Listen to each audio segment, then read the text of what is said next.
can definitely fire up my I don't know if you want to Mockingjay even any go day of there. the week. I don't even know if you want to go there with me. And here we are once again, another episode of the Spoiler Room. We have a small crew in the room to discuss the last film in the Mockingjay franchise, the fourth film, Hunger Games Mockingjay Part 2. And here to help me kind of dissect and discuss not only this film, but we'll probably touch on the franchise as well, are two fantastic gentlemen. First off in the room, Scotty D is here. Hello, Scott. Hey, you did that pretty good. Yeah, a little wet, but it worked. Yeah. A little wet, but it worked. That's what Peter said. Anyway. Oh! And right next to Scott is Tony. How you doing, Mr. Estrada? You know what? I'm not getting wow. We're really really- doing You know what? Good. It was a good effort. Solid effort there, Tony. It's all like, I give it a C for effort. I have There you my. go. The funny thing is that, well, one, I am doing good. Thanks for having me on, Mark. And second, I'm like a hit and miss when I whistle. There's times where I can hit out of the park, and there's times where, yeah, I epically fail, and sadly, this was one of those moments. Oh, that happens to all of us, man. Well, your success, that's what we're going to kind of talk about here with the Hunger Games Mockingjay Part 2. Yes, it is the final installment. The war for Pan Am has hit its climax, if you will. All the districts have gotten together and decided to make a major push on the capital. And who's going to be on the front lines? Not the Mockingjay, a.k.a. Katniss, a.k.a. Jennifer Lawrence. No, she's stuck behind the battlefield lines shooting propaganda video, but she has her own agenda, and soon she leads a ragtag group of winners from past Hunger Games together as soldiers as they make a way to the Capitol for her to finally meet her mission of killing President Snow, because that will make everything better. But of course things go awry. The plan doesn't go quite as the way she wanted it to, and and things just get dark from there. Hunger Games Mockingjay Part 2. Normally we do sitting here with the reactions, but I want to go with a little bit different question for you. Do you think, when you came out of this film, do you think this was a solid bookend, or do you think this was really a failure or a disappointment, if you will, to the end of the franchise? Tony, we'll start with you first. So was it a disappointment, or did you come out of it going, yeah, okay? I came out of it disappointed. Okay. And what disappointed you? What was one of the things that disappointed you with it? Well, the biggest flaw I have with this movie is that, well, first of all, they built all these characters, like with Julianne Moore's character, Philip Seymour Hoffman's character. Like, a lot of these characters they build up, and they're utterly wasted. Plus, when Katniss is like on her mission to go kill President Snow, how the film leads up to that just kind of gave me that, really? That's what this whole build-up really led up to? It just didn't have a very good payoff, in my opinion. And Scott, do you agree with Mr. Estrada there? Did it have a disappointment payoff for you, or did you come out feeling satisfied that, yeah, okay, this was a decent bookend? No, I was satisfied. I can totally understand, and I've heard Tony's not the only person I've heard it from. I can totally understand why some might not be satisfied with it. I was prepared for this because I'm a huge fan of this series. First of all, in my top 10 of the films of 2012, The Hunger Games was in there, like at number 3 or 4. Last year, Mockingjay Part 1 was my favorite movie of last year. I'm a huge fan. Yeah, nobody else shared that opinion, but I I still agree with it. I mean, I watched it again this week, and like, no, it's still a great movie. This one I wouldn't say is quite up to that, but I was prepared for where the story was going to go because I had read the books. Mm-hmm. And these movies, they've omitted some things just simply because you have to, and they've switched other things around. But for the most part, they've kind of stayed constant, at least with the tone of the books. Sure. So I knew exactly how grim this was going to be. I knew that as soon as she leaves District 13, all these other figures are going to kind of shift to the background, and Mhm. it's just going to stay with her, basically. It doesn't even stay with necessarily the people that she's with. It mainly stays with her. And I was kind of prepared for that. And so through the whole thing, I actually thought that they wrapped up everything that they really could have wrapped up, and in some ways not as good as the book, and in some ways in better ways than the book. So I was mostly happy with how this thing wrapped up. And I actually was. I came out of the theater too. I thought it was a decent bookend. There are some problems which we can get into in a little bit as well. I can totally see Tony's angle with it, with some of these characters that were built up, but it falls in line with the complaint that I kind of had with any of these series where we have the final book or whatever split into two parts. And I understand that, for length and that they don't, but after watching part one and then watching this, I'm like, wow, they could have trimmed an hour and made a really fantastic 3-hour final movie. But instead, they made a two-part movie that has, for me, took. I think there were some dead spots in this film, some filler spots, but for the most part, I came out satisfied. I was happy with the direction it took. And you mentioned the tone. One of the things that I think this franchise did right was not having Chris Columbus do any more of the films, because I So a didn't little get. Harry Potter reference there, or Well, no, because the first one was a little lighter than I expected it to be. oh, I mean, as far as tone goes, I was expecting for something different. And then the second one, which for me, Catching Fire is probably still the best out of the entire series. hmm. For me, it took the darker tone, and I was happy. And in this one, I was happy with the darker tone. And man, does it get dark near the end. But also interesting. It's funny because when I approach this film, I'm watching this film, and I'm like, sure, now things get interesting. We have a Catwoman. We got mutants in the sewers. I'm like, now things get interesting. I had completely forgotten about the Catwoman from the book. I'm like, she shows up. I'm like, whoa, Jellicle cats come one, come all. And, I had completely forgotten, and I had to remember, like, "Okay, was that in the book?" And I'm like, yeah, it probably was. It's been a little over a year since I read it, but yeah, probably. It Well, took me off guard. Hey, there was some tiger power right there, like in the flesh there, Tony, in this Oh movie. yeah. Uh, You should have seen how much tiger power was in me when I saw her. oh, I don't know if I want to. Well, that's the one thing is I really enjoyed the unusual other characters and how they turned the entire city basically into a Hunger Games arena. I liked that angle. What did you think of the interesting characters we get at the very end of this series, Tony? I mean, the Tiger Woman for one. I'm like, I want to see more of her story. And then we had the ugly mutant guys in the sewers, which I thought was a great sequence as well. What'd you think of that? um, I like both of them. Hmm. Of course, they could have been explored more in the movie, but for I guess the one scene they both had in the movie, they were pretty entertaining. Like I don't know if it was just me, but I thought the mutants kind of looked like the aliens from like the Alien movies. I Oh, don't know if sure. I'm the only one that was kind of reminded of Alien when I saw the mutant designs. I was reminded more of something from a horror film from Silent Hill. They looked almost like Silent Hill animals. Now, I didn't read the book. Scott, you mentioned you read the books. Were the creatures in the sewers like that in the book? Yeah. There's a lot of weird stuff that Hmm. didn't get put.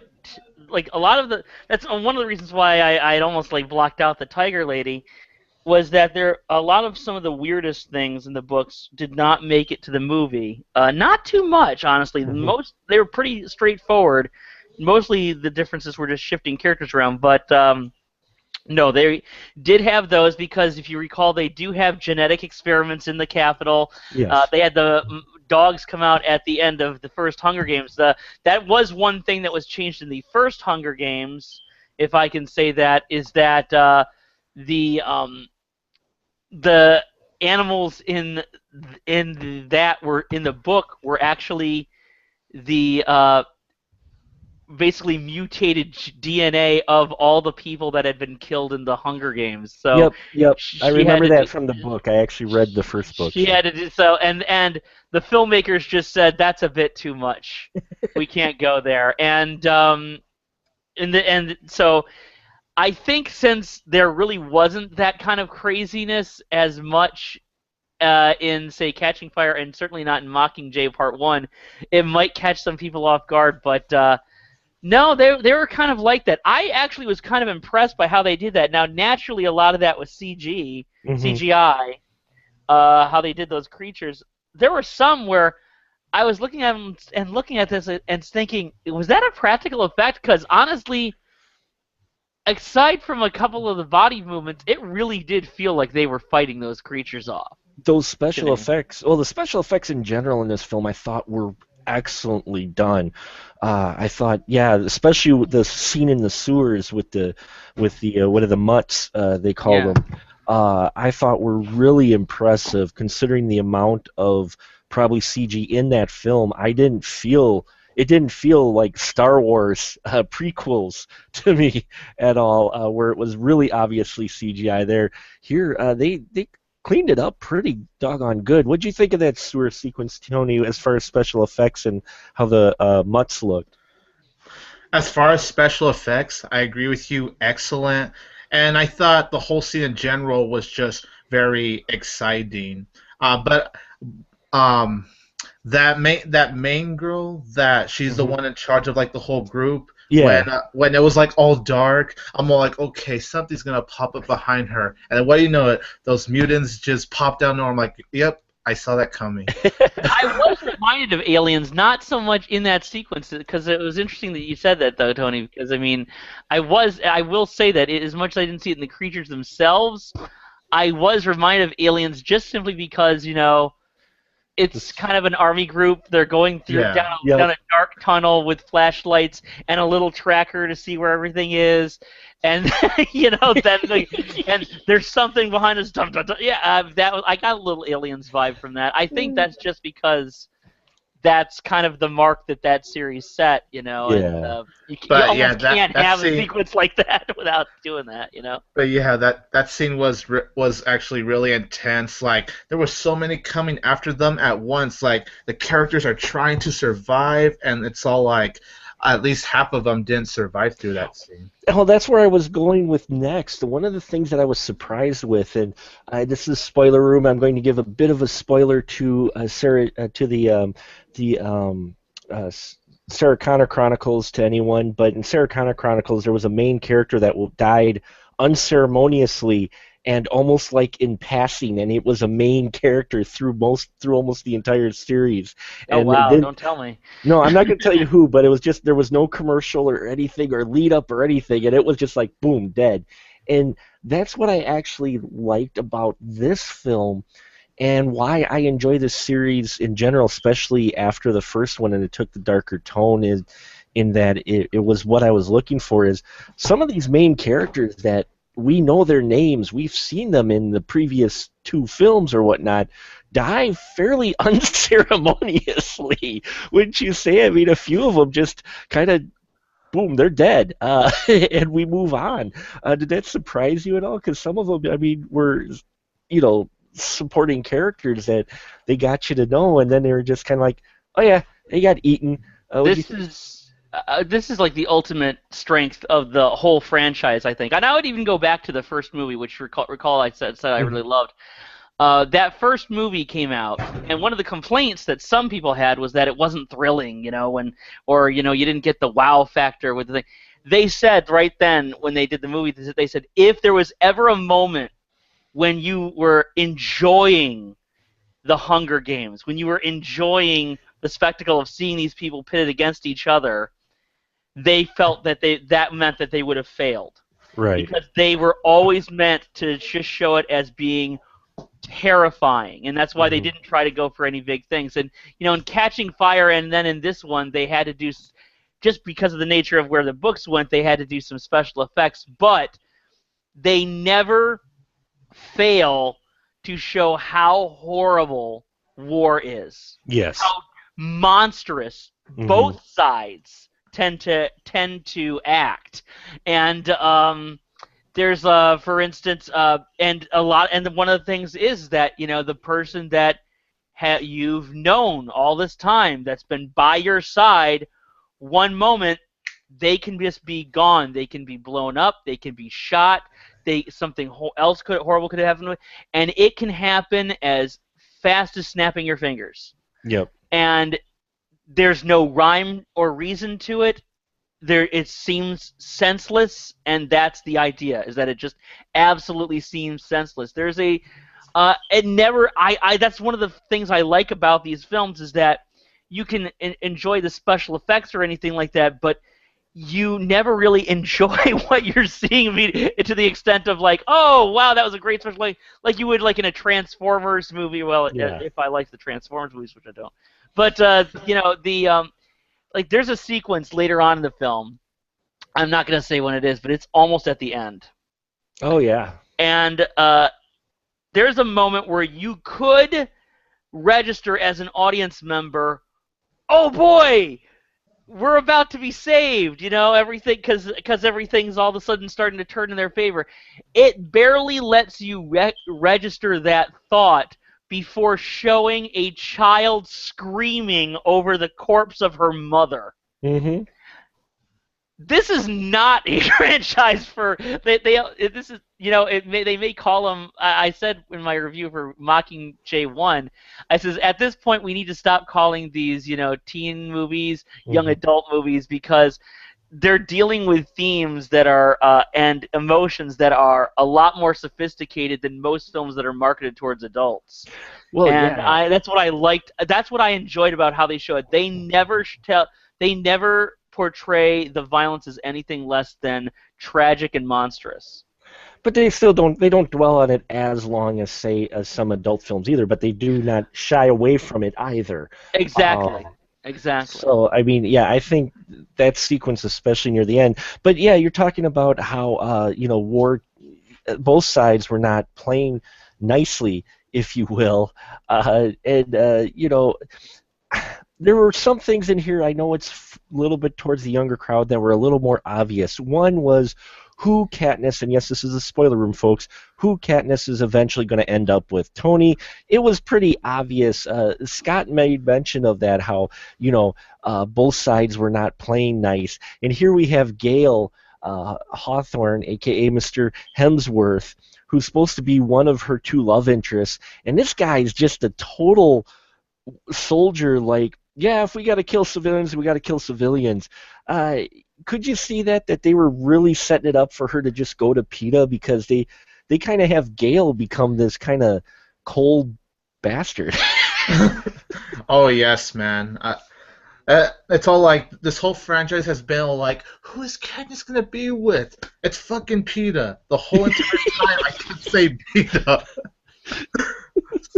It wasn't even, it was really evident here. I mean, yeah.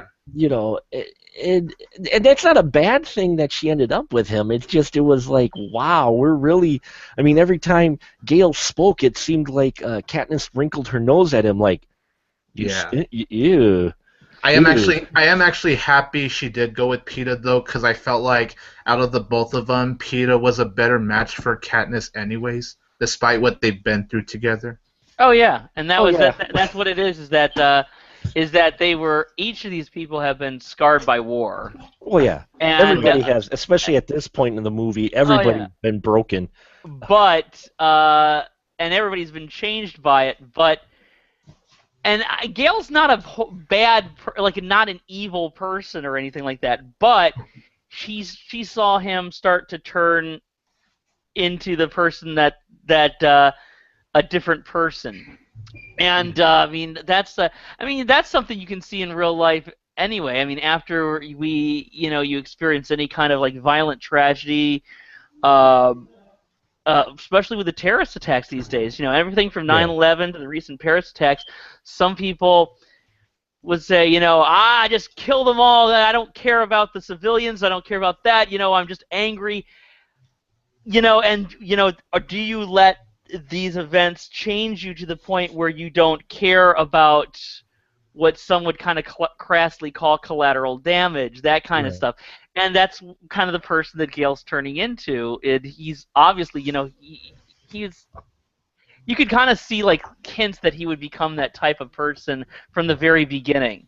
Yeah. So yeah, and yes, it's very obvious she was also always supposed to be with PETA. I Yeah. mean, I mean, it was blatantly in this one. I mean, I know they had led to it before, and I think it's partly because of the Katniss character. One of the things that has stayed consistent and has grown, and it's why I enjoy this series, and especially in Mockingjay 2, is Jennifer Lawrence's performance as Katniss. You can tell she's comfortable with the character by now, but I just love the Katniss character because she's just such a strong female character that you couldn't see her and Gale together, I don't think, because she's got bigger balls. well, Gail would be the person that she would have wound up with if she never entered the Hunger Games. Right. If none of this ever happened, that's where her life was going. But everybody's lives were altered, and so it went this other way. Well, and Gale was just he wouldn't. I don't think Gale in the end would have been comfortable having her wear the pants in the family. In all honesty, and it's just the way his character was because she was such a strong female character, Oh, and she she's really is. grown into Yeah. the strong female character, and it is most evident in here. That's one things I really loved about this film was just how she really became a badass, and she's like, I'm tired of being everyone's pawn, being Snow's pawn, being what's her name's Julianne Moore, the President Alma's pawn.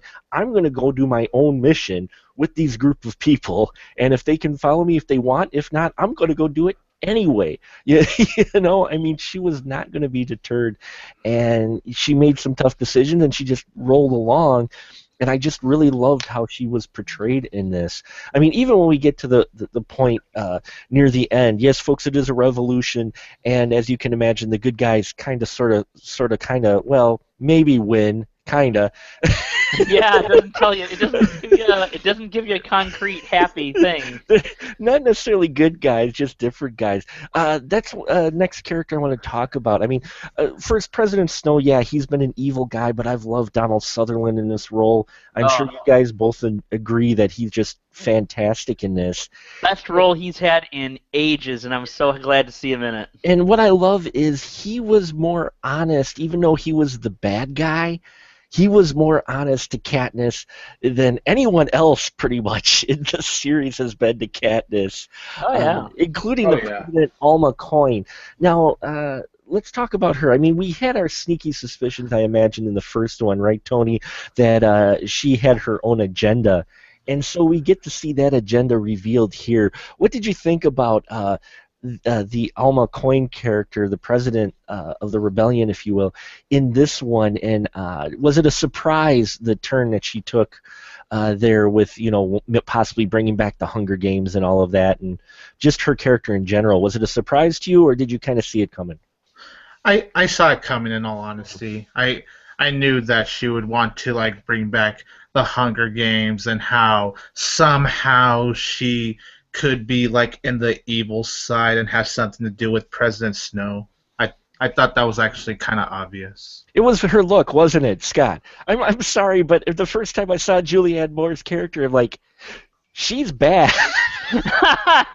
Like, see, in part one, I wasn't like sure. I was all like, she could be good, she could be bad. But in part two, I'm like, okay, I'm calling it. She's bad. They gave you, yeah. I didn't. I mean, again, my first exposure was in the books and stuff like that. So like, it's how they would introduce them in those books, and I wasn't aware that she was going to be like that from the beginning. However, I mean, there are hints in Mockingjay Part 1, the movie. When you just see how they react to each other, you can see that the thing that President Coin likes the most is control. Yeah. Yeah. And she can't. You can't. And as I was telling everybody, buddy, after the movie came out last year, you can't fuck with the Mockingjay. You can't control her, man. And so, and that's what she wants. That's what she wants. She wants control over Mm-hmm. anything she does. So she's not going to allow free elections. No, she's going to take over, even if she started from good. Intentions, she's not going to keep them. I mean, and it's honestly her duplicitousness is right in her name. Coin. Coin. Yeah. There are two sides to a Coin. coin, people. Yes. Hit you over the head even further with the idea. I don't think they hit you over the head with it, but I just liked what they did. I mean, I think the movies were more blatant about it, though. I mean, even in the first movie, one, I will tell you that the movie Yeah. put more of a fine point Mhm. on the motivations of her character than the book did. The book really let you think that no, she might not be that bad until like the end, where you're like, Till the room where they're oh. getting together and that, yeah. Yeah. Well, actually, until the meeting with Snow, really. Right. And where he very honestly says, Miss Everdeen, I thought we agreed never to lie to one another. Yeah. And that's what I always loved about the Snow character, at least, was that his amusement through the whole thing and how, you never get a feel with his character, even from the beginning, he had any malicious feelings towards Katniss. It felt, I mean, he didn't like her. I mean, because she screwed things up. Don't get me wrong, she screwed things up. But I mean, he admired her. That's what it was. That's the word I'm looking for. Thank you. Yeah. Is the fact that I think he got a kick, and he completely admired her, and some of angles respected her for the sheer strength and stuff that she would do. He's like right up to the end. Yeah. Right up to the end. She, it's like, I can't believe you're doing that to me. I don't like this. It's one of those things where I don't like this and I want you dead, but on the other hand, that took some balls. Congratulations. You should get a medal for honorary honest villain of the year. Oh, and I love the look at the end. Again, spoilers here, folks. We got to just keep reiterating this in case so we don't get hate mail. But at the very end, so we get, the revolution that I kind of liked happened after, after the really bloody explosion and the real nasty dark bit happened, and suddenly Katniss wakes up and like, oh yeah, you missed it. We took over the Capitol. We won. I love it. I love that bit. But so they're going to have her ceremoniously kill Snow at the end. And you get to that point that she's been pushing for all 4 movies, and she realizes, you know what? We cut the head off of this snake, and we've got an even bigger snake growing behind them. And she offs Coin, and I loved that scene, though I saw it coming a mile away. I mean, more than a mile away. I knew that was what she was going to do. Again, this movie put a finer point on it than the book did. Again, they hit it over the head more. I wish it would have been a little bit less obvious, but it was obvious it was coming, especially when they have her standing on the podium behind Snow. I'm like, can you paint this any more for our viewers of what we're going to do? That's what it was like in the book, though, too. Yeah. But just the intercutting between, like, and may your arrow be true. Yeah. I'm like, oh, lady, you don't know what you're doing. But I like the political aspect that they threw in, that carried through on the Hunger Games, especially in Mockingjay. Mockingjay really explored the politics, I think, more so than the other ones. Well, Catching Fire as well, but it definitely, getting into how the Capitol actually ran and how things were there.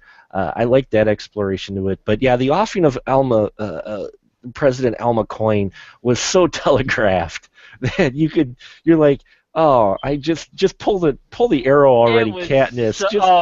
It was satisfying though. It was very satisfying. Were you happy? Were you happy, Tony, that the president, the future president, Julianne Moore's character, got offed?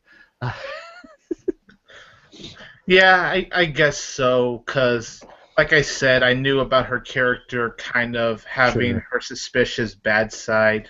So it's all like, okay, yeah, I never really liked you, but that's where I was underwhelmed, because all like, even though I knew she was gonna go more for coin, it's like I was just kind of hoping, just shoot down Snow, Katniss. This is what all we've been waiting for, and it's like that happened. Then you have a crowd of people just going after Snow, like, what the fuck? But Yeah, they tore him apart. I yeah. love that bit. They went all Mad Max on him. It was like, oh, she's not going to kill him. We'll take care of the president for you. And they just pull him apart. I'm like, oh, give me a George Romero scene. Come on, just one. Just give me Yeah, a. and he was gonna die anyway too Yeah, yeah. because Well, of he knew his years of illness. Yeah. years of poisoning himself. Mm-hmm. That was which they touched upon in the Mockingjay Part 1, is that he got Right. rid of political rivals by poisoning his rivals, but he would always drink from the same cup, but the antidotes he'd take wouldn't always work, so it Right. made him sick. Yeah, and so that makes Snow an even more interesting character. And Alma Coin was pretty. I saw it coming, so I liked how that played out. So we get near the end here, and suddenly the filmmakers pull a Peter Jackson. I saw your comment on this, and I I'm was, yeah, okay, let's hear it. They pull a Peter Jackson. So everything gets resolved at the end. She gets a pardon. What kind of pardon? She gets help getting out of the Capitol, and no one really stops her. And she gets to her old house, the Victor's house, and she cries because she sees the cat of her sister, who it reminds her of her sister before she got charbroiled. And she's like, "Oh, the cat survived. My sister didn't, but by God, this friggin' cat survived 4 films." Um, and so I'm like, okay, so that's cool. And she's out hunting by herself, and then PETA shows up, and you're like, okay, that's fine. So we're gonna end it here. No. Okay. So then we get a scene where she goes and she finally crawls into bed with PETA and tells him that she loves him. And I loved that ending. And they fade to black, and I'm like, yes, credits. Credits. Where are the credits? Why are we in a field? Who the hell's that kid? Why did we just go to Harry Potter land as we get to see her with 2 of her kids and PETA in the field, and we get this epilogue that is similar to the epilogue of the final Lord of the Rings and the epilogue that was cut from Terminator 2, thank God. The future is bright, and I have kids, and I will tell you all about it at one point. And then we end, and I'm like, screw you guys! Why did we have to go for the awe ending? Because I did not like the multiple endings. Scott, tell me, please. It would have been more. I think it would have been more powerful, stronger, especially with all the war theme, to have a very quiet, peaceful end where she just lays on his chest, says "I love you," fade to black. Did I we will really need that extra bit in there? I will give you that. I will give you that. I was hoping it was going to cut to black right there too. I'm like, okay, if they cut to black here and don't include that extra part, which I knew is Coming, present, you know, but they did do it. I'm like, oh, okay, they did it. I was like, that's too bad, because it actually probably would have been more effective the other way. I knew that it was I don't even consider it an extended ending. I consider that there are false endings to this movie. The first false ending is when they're going towards the Capitol, and you think, okay, this is going to be where the movie ends. No. And then there's the assassination of President Coin. You think that's where it's going to end. It's like, no. The ending of this series has to be her trying to pick up the pieces and become her and live a normal life No, it as doesn't. no, that is absolutely what it has to be. And Why? Why because can't that's we the leave theme. it Because that's the theme. That's the theme. That was the whole point of her fight. Now remember, in Mockingjay Part 1, she's basically building herself up again. Yes, yes. That movie. she hasn't had a time to react to anything that's happened in part 2. She hasn't had time to react. It's not really until she sees the cat and Right. starts screaming that she's gone, that you really see her finally start to break down. And that was necessary. It was necessary for all the things to happen for the PETA things. I will grant you that it would have been better if they had sat and fed. But I like the message that she does tell her kid. Yeah. She doesn't tell the kid that everything's great. No, She I doesn't know tell. that. She says, I'll tell you one day about the nightmares, and I'll tell you why Right. they never go away and how to survive it. Mhm. And I liked that the little topper off. I will grant you that it would have been better if they just ended it with the two laying next to each other. Yeah. That would have been a far better ending. I Or- don't hate it for the ending that it has though, because it's got a good message, and it does put the final note on there like, yes, this is how it ends. This is what the journey was about. Yeah. And it really was about that. It really was. I'm going to get Tony's impression on the final endings, plural, if you will. But I'm going to talk. I'm going to drop us. I thought it had more point than the multiple endings to the Hobbit, because to the Lord of the Rings, because honestly, and I don't give a shit if they were in the book or not, people. Nothing fucking happened in the endings to Lord of the Rings. After the award ceremony, nothing else happened. There was no point to tell the rest. Like, well, then they went home. Well, we know they're going home. Well, then the elves go away. We know the elves are going. So yeah. Tony, what'd you think of the kind of multiple endings of points where they could have ended but they didn't? Well, yes, I agree with you guys. The movie didn't know when to freaking end. I thought I was the same as you guys. I thought it was going to end there, and I'm like, oh, nope, it's not going to end there. And then, like you said, with the bed light thing, I thought for sure that was going to be the final shot. You have 6 seconds of silence, and then that's when it fades to that final scene with Katniss, PETA, and the kids. But despite the movie not knowing how to end, I actually did enjoy how it actually wrapped up. I like that. Actually, kind of like that it ended with Katniss, PETA, and the kids. Because think about it. Since the beginning, Katniss and PETA have gone through nothing but pure, utter shit. Like, it's a crap hole in their lives. Like, I wouldn't want to have their lives, to be honest. So when the movie ends with them actually having peace after all the shit they've gone through, that's when we're like, okay, I think after everything they had, that's honestly the ending that they deserve. They're together, they're happy with each other, they have kids. It's not like it's a super happy ending. Katniss still has all of the situations she's gone through planted inside of her now that she's going to be traumatized for life, I'm sure. But at least she's finding more peace after everything that's happened throughout this franchise. Yeah. Wow, Maya, cold-hearted bastard. Because I would not, really Mark. like it to end. Would I really like it to end after she does the emotional thing with the cat? They kill a dog? No, she does the thing with the cat. She's dead. She's in the kitchen. She's crying her heart out. Then we go to a wide shot. We zoom out from the broken down house. We zoom out to the desolated district, and we fade to black. Jesus, buddy. Sorry, no, but I Gonna have to send. We gotta get some more positive thinking in Mark's life. Like send him some Joel Osteen books or something. Maybe Mark, a visit. just think about that Gods of Egypt trailer, Mark. Just think about that It's Gods Up of with Egypt People, or is trailer. Up with People still around? We can get a visit from Up with People. Maybe a singing telegram. Maybe a stripping telegram.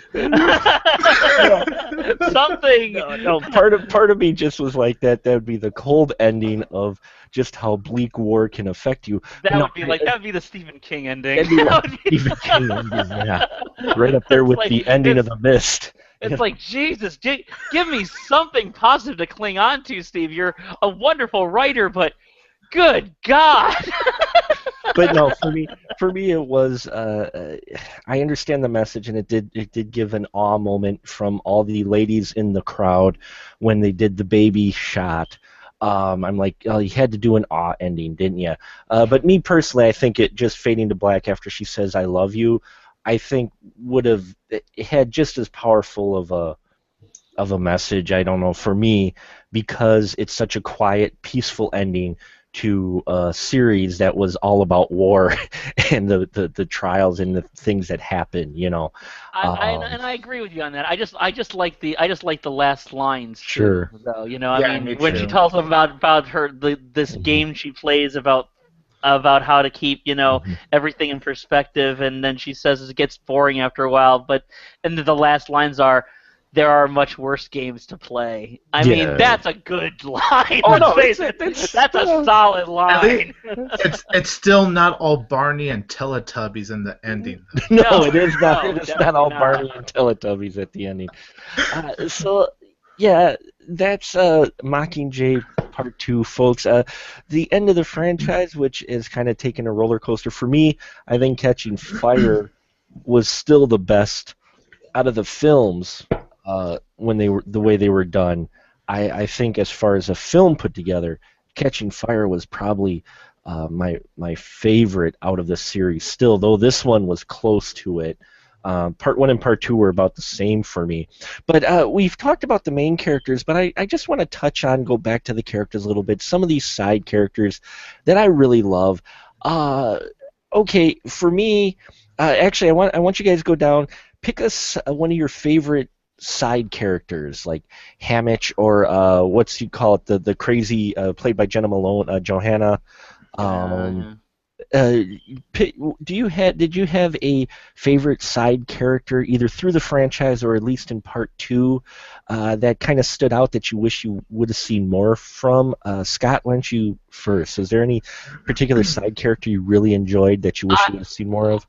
well, not that I wish I'd seen more of. I don't know. See, I mean, if you're Mhm. talking about side characters I loved Hamish, but I Or, think we or saw, or just loved, and not but I so much think we see just, but more, I think but. we saw think we saw the exact right amount from that person. Hmm. Hamish, I think, is great. I mean, I loved that the first time we saw him, he was scarred, and he I mean, because it was his job basically to send, two children Right. off to die every year, and so he was this alcoholic and everything like that. And then he gave all these messages, the lessons that they weren't expecting about the games, that surviving means having people like you, and Mhm. that was really amazing. I liked that a lot. For The Hamish, only the the only ones like Hamish. Oh, sorry. I just want to get your feeling quick though. Was it surprising that they cast Woody Harrelson in that role? Because when you read the book, at least I've only read the first one because words burn for me. I do plan on reading the rest eventually. But it surprised me they cast him because he felt a little young. Oh no, I thought he was Oh, do you perfect. I think? mean, Okay. he was perfect. So let's remember, he's not that young. Yeah, I know. He I just mean, looked young, I guess. we always think of him as young because he has that kind of laid back ways. I mean, his herbal diet's good for him, man. Yeah, But Woody Harrelson is over 50 years old. yeah, that's true. He's but he just looks really good, man. Not a great just say no message. Like, you might look like Woody Harrelson at 50. Really? That sounds great. Um, but the no, I mean, I think that I thought I heard that they cat. I mean, I think I read the book about maybe. Oh, I don't think I had known who was going to be in the movie Sure. yet, but I think Hmm. I read it about 3 or 4 months before the first movie came out, and I heard, "Oh, Woody Harrelson's in that? That's perfect." Sure. Because I mean, because he's a really versatile actor. Yeah, he is. I don't know if he gets as much credit these days for being as versatile as he is, but I mean, he went from playing the dopey guy on Cheers, and immediately in the '90s started doing some of the riskiest damn movies you can imagine, from Natural Born Killers to People versus Larry Flint. Just some amazing stuff, and and this is one of those roles that I think got him to do that. So I think Hamish was a great character. only person I can think of that maybe that I would have wanted to maybe even see a little bit more of would have been maybe Prue. Just a Oh, little bit, just a sure. little bit, like one or two Hmm. scenes more with the little sister, Hmm. because you mean she's the thing that starts this whole thing, but Yeah, she kind of disappears after. there could have been a little more. I think they did a good job actually bringing her in a couple scenes in this movie, Hmm. actually, but it would have been nice to see her a little bit more. Maybe Yeah. that's it. Oh, That's about the only that's, one I can that's think of good. though. I think they're mostly Good okay. choices, Tony. What about you? You know what's funny? I was gonna bring up the same characters. Well, Prim, I was gonna bring up as my honorable mention, Hmm. and I was Prim, gonna bring up absolutely. Hey Mitch as my favorite character. That's one of the things that disappoint me about this movie is the fact that the movie kills her off. Yet we really did not get enough of Prim, and I would have loved to seen like a lot more Prim before the movie killed her off. But yeah, Prim was a character I've always liked because you could tell she really cared about her big sister Katniss very much. So it would have been nice to see more Prim in this final installment. Hmm. But with Hey Mitch, I really like Hey Mitch because, you know, he's gone through a lot of traumatizing situations, but he can crack jokes too. He doesn't really crack that many jokes here in part two though, but like in the other movies you would see him like crack jokes, and I just respect that he just stands by Katniss no matter what the situation is. And he's just a very likable character, so that's why Haymitch would probably have to be like my favorite side character when it comes to the Hunger Games. And I'm going completely different than you two. Sweet. Effie. Effie for me. I would love to see this series told from Effie Trinket's perspective. I think Elizabeth Banks did fantastic in this role, in a role because it's Elizabeth Banks, in a role where she's made up really unrecognizable in the beginning, in the first beginning of the franchise. And as her character moves along, she goes through a number of transformations, just like Katniss does. And I was really fascinated by the Effie character because Hmm. I didn't think she would go, because I didn't read all the books, I didn't think she would end up in the role that she was at the end of the film when you're first introduced to the Effie character. But, She lobbied for that part too. oh, I know, and I'm glad she did because I think Elizabeth Banks, when I read the book, the first book, and I saw her, I'm like, my God, that's Effie. I mean, I don't know what you guys were like. Well, Scott, you read the books, but I mean, you look at her, and you're like, out of all the characters they nail for description, that was her. I mean, Oh yeah, absolutely. And I will say she has, as far as her the arc she goes, she has perhaps the best moment in Catching Fire. Uh, yes. where I mean, because let's face it, I mean, she's been the total tool all along, seeing the pageantry and kind of believing in the Hunger Games all this time. But now she's actually had to get to know, Katniss and Peeta and everything like that. And they had that horrible thing of the quarter quells and everything like that and Mhm. Catching Fire. And she has that moment where she's breaking down, talking to them. She says, I'm sorry, you deserved so much better than this. And it was just like, that was a moment that got to me, really, in Catching Fire. And you do see her go through a number of really surprising transformations through her character that you would not expect from the moment you first saw her in the first movie. Yeah, and that's what I've just loved about her. And what I also love about her is, in her own way, she's another very strong female character, though we don't get to see her a lot because I mean, even when I think it was in Mockingjay Part 1 where she's stripped of pretty much everything. I mean, there was in Mockingjay 1, right, where she's in the cell and she pretty much has no makeup Hmm. and none of her fashion clothes or anything, yet she's still taking care of Katniss. She's still, holding her strength. She's still Effie, even without the makeup and the clothes. She's still at her core is this woman who is waking up to the sleep that she's been in from living in the capital so long, and yet herself isn't changing, but her perspective in the world is changed. And I've found Effie's character fascinating through this entire franchise, and I think Elizabeth Banks, I don't think enough people talk about her performance as Effie in this, because that was her. She was exactly like I had pictured her in the first book. I want to read the other two, but I imagine that Elizabeth Banks really worked hard at making that character actually come to life on screen and go, yes, that's not Elizabeth Banks playing Effie, that's Effie.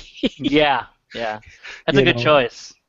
and for me and I think if they're ever listening, not that they ever going to listen to this podcast, but I would love to see a book or even a short book of the story told through Effie's eyes. I think that would be really interesting. I don't know. Am I off on that, Tony? What do you think, Tony? You think that might be interesting because she is close to Katniss through a lot of this. Uh, Yeah, excuse me. Yeah, I agree with you because, like what you said, even when she was in the cell in part one, she's still taking care of Katniss, getting what she needs to prepare herself for what's about to come. And she is an interesting character. You know, she may be all about like fashion and looks and makeup, but she was a very interesting character, and there was more to her than just like this fashion woman.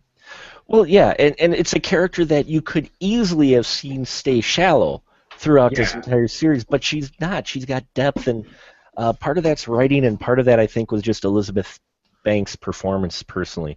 So yeah, so I think those are some interesting choices for side characters. There's a lot of interesting characters that show up in here that you could easily explore more, and that's what I found fascinating with this and the franchise in general.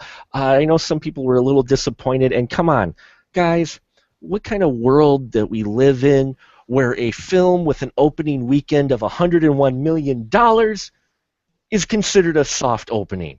Yeah, I was reading that on Box Office Mojo. Oh my I got like goodness. about halfway through the article and said, I can't even read this bullshit anymore. It's all like okay, I get it. It's the least amount of money a Hunger Games movie made on its opening weekend. But seriously, we're talking about 101 fucking million. Like Jesus. I know it's absolutely insane. It's absolutely insane. I mean, I come from back in my day, get off my lawn, but I come back from an era when a film, if it hit $100 million, it was considered a major success. That I was the mean, original. That was the original definition of a blockbuster. yes. A block that was supposed to be busted was $100 million.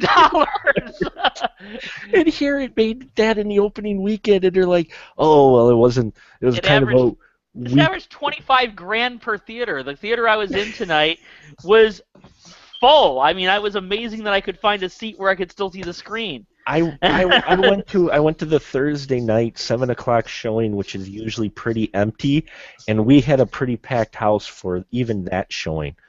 And it was a 2D showing too. And I'm like sitting here going, "Give me a break, Hollywood." I know it's ridiculous. Well, it's ridiculous. I mean, it just goes to show like what they kind of do when they spin the numbers. And okay, they may have been, maybe they were expecting more, but they're not going. I'm trying to find the budget on this movie. I can't find it. I don't think they've reported it. I'm sure it was a high budget, but I can't find the budget. But I mean, they're going to do great on this movie. With the Thanksgiving weekend coming up, the short week, and people looking for films to go see, yeah, it's gonna do fine. It'll probably even do better its second opening weekend. I mean, there is Creed and The Good Dinosaur, but I still think it's gonna be strong in its second weekend. Yeah, I think its only real competition this second week is going to be Good Dinosaur, honestly. Yeah. But not even that, because this movie is not for kids at all. So No, this isn't. So let's wrap things up here a bit. Just get your final thoughts on the franchise in general, and how you think this went. We'll go with Scott first. I want to go with you because you've read the books as well. did the franchise overall, did it disappoint? Was it something that you enjoyed and were happy and thought they did justice to? What are your final kind of thoughts here on the Hunger Games franchise? Oh, I'm probably way more than most people. I think that this is one of the most brilliantly put together franchises uh, in ages. This is better than any franchise I can think of in recent cinematic history. I've mentioned it because I loved how it treated the war and the violence in it. I loved how it treated the characters. Loved how they were written. I think Jennifer Lawrence is incredible, as is the rest of the cast. Um, I think that the films managed to be entertaining yet emotional and really, really subversive when you got down to what it was saying about governments Yeah. and how they operate. Uh, I think that this movie operates on a number of levels that I don't want to cast like any assumptions towards the audience or anything. But I think that people are going to be discovering for years the number of different levels that these movies really work on, Hmm. and they're going to be kind of amazed at some of the not so obvious directions they take. These things could have been purely enjoyable popcorn movies, and they didn't Hmm. become that because it was better for them not to be. I'm amazed. I mean, even though part two I wasn't quite mark as highly as part one, I think the franchise as a whole has been incredible. It took me completely by surprise. Um, I didn't think that they could do something this impressive Hmm. with material anymore. It's actually a game changer. I love these movies. Awesome. And Tony, your final thoughts with the franchise in general, how things came together. Why don't you give us your thoughts on that? Well, I really enjoyed the franchise. Despite part two, honestly, I do think part two is the weakest, but I really enjoyed the Hunger Games. I loved Catching Fire. I agree with you, Mark. That is hands down the best in the franchise, in my opinion, of course. And I actually really enjoyed Mockingjay Part One. So surprisingly, when you really think about it, I've only really enjoyed half of a Mockingjay movie. Hmm. Yeah. So I actually really enjoyed all three movies. Just part two, not really a fan of. But I say even despite part two, overall, I do enjoy this franchise. I think it's a very solid franchise. I think the performances were really great. Everyone brought their characters to life, and I have to agree with everyone. Jennifer Lawrence, she has just been consistently fantastic with this franchise.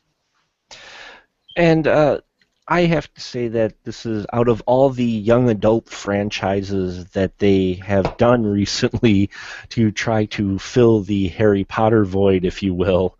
Um, this is probably my favorite as well. I did not expect them, and they pleasantly surprised me as far as how dark they went with them, especially with Catching Fire. Catching Fire was still my favorite for me, just the way everything played out with that film. But I enjoyed how it got more political than I ever expected a young adult series to get, and the exploration in that as well that show up in Mockingjay 1 and 2 cover subjects from war propaganda to manipulation to how they use people to win people over, and just that whole concept I really enjoyed. And yeah, I think Jennifer Lawrence was a fantastic pick for this, and she owns this role. She got into this role and is probably, it was a very mature role that could have been handled a lot of different ways, and I think she handled it fantastically. And for me, while I would have liked to see Mockingjay Part 1 and 2 probably cut to one 3-hour movie instead of two 2-hour movies, overall as well, I was not disappointed by this franchise. I think it is the best of the young adult series. You've got Maze Runners, you've got Divergence out there, you've got those other ones out there, and this one I think really was done properly and appropriately and handled well. And yeah, I think it is a group of films that the more people watch them and dig behind and under the surface of some of the action scenes and stuff and look at what was really going on with the characters and the story, there's a lot of things here that were being said about current government situations and just how, society in general. So I agree. Hunger Games franchise is probably the best, and it's very enjoyable, and it is a series that I would watch again. Unlike some of the other ones, I think I really watch these again, and I hope to probably revisit part 1 and 2 of Mockingjay again just to see. But I didn't hate them by any means. I still really enjoyed them both.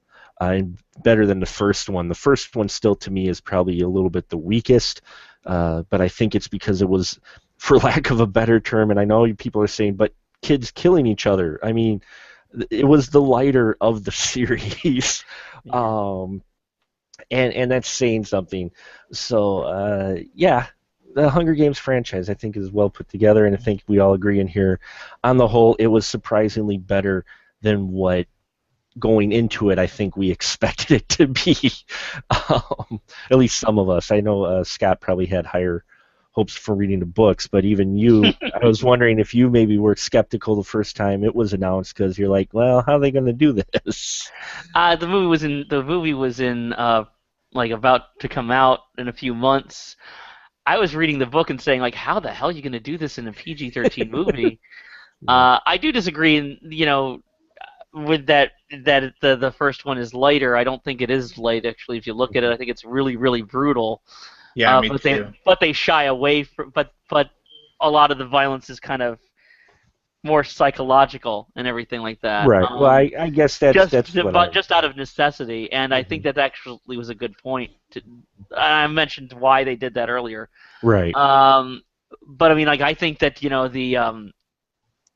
I was just surprised that they could actually do it, and when I started really delving into more of the books, which again are marketed as young adult novels, that's how they're marketed. But I almost think that once again that term is disingenuous. Here I am. I'm old, guys. I'm older than Tony. I think I'm even older than you, Mark. And I thought these books were really incredible with what they were saying, and I think the movies actually expanded upon those themes, if anything. Mm-hmm. So it's really quite amazing what they did.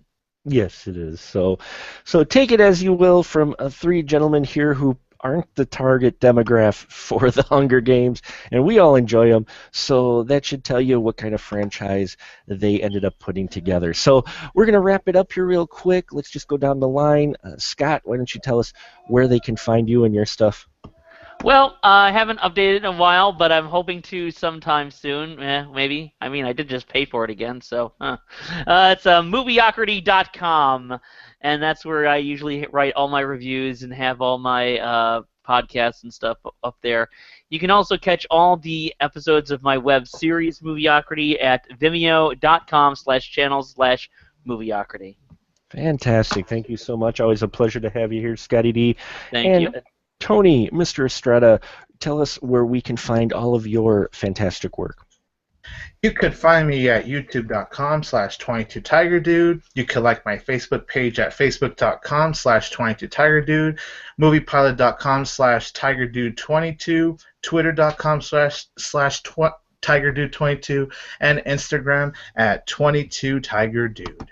Fantastic. And you can find all our episodes of The Spoiler Room on specialmarkproductions.com, as well as my reviews for the Final Cut that I do for my channel and my work that I do for WeLiveFilm.com, as well as links to these fine people's websites and various works. Also on our website right now at Special Mark Productions, there's a link at the very top.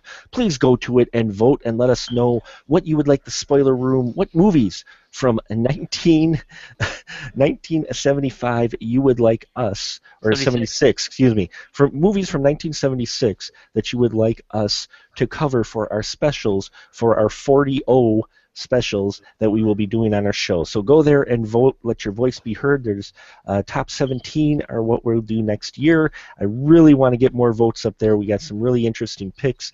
So go there. Make sure you check out our other stuff. I've reconstructed the website a bit so it's even easier to navigate for our previous episodes.